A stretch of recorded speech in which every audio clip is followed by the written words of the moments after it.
Eh bien, chers frères, dans cette première lecture que l'Église nous donne à méditer aujourd'hui, il y a un appel à être plus fidèle. En effet, le peuple juif est régulièrement ballotté entre son désir et finalement de suivre Dieu et son désir également de faire sa volonté. Et dans ce texte, eh bien, il est écrit précisément que le Seigneur a blessé ce peuple, mais qu'il le guérira si ce peuple reste fidèle. Il me semble que pour nous, il doit en être de même, bien évidemment. Nous devons rechercher cette fidélité que nous essayons de travailler tous les jours de notre vie, et en particulier dans cette période de carême.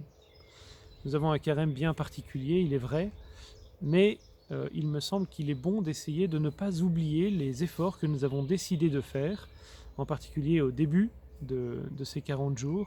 Nous avons certainement, chacun d'entre nous, pris des résolutions pour essayer de travailler sur telle ou telle partie de notre vie.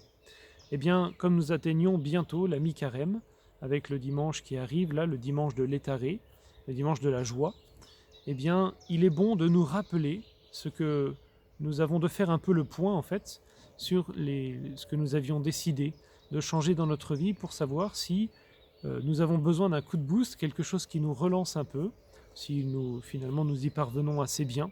Si nous y parvenons assez bien, nous pouvons rendre grâce à Dieu, et si nous avons peut-être un peu lâché ces efforts, eh bien nous pouvons demander au Seigneur dans la prière de nous aider à reprendre avec courage ces changements pour notre cœur.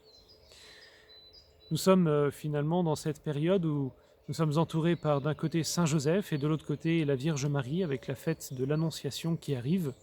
Et nous avons ces deux modèles magnifiques qui nous sont donnés, sur lesquels nous pouvons continuellement méditer, regarder, apprendre, approfondir notre foi. Et il me semble que si nous voulons parler de fidélité, eh bien nous avons encore une fois ces deux exemples magnifiques sur lesquels nous devons nous appuyer. Nous pouvons en profiter pour continuer à prier Saint Joseph, nous l'avons fait bien sûr il n'y a pas longtemps, et également anticiper un peu, puisqu'en plus nous sommes samedi, eh bien à prier la Vierge Marie pour que ces deux grands saints, ces deux géants de la sainteté, nous aident à grandir en fidélité.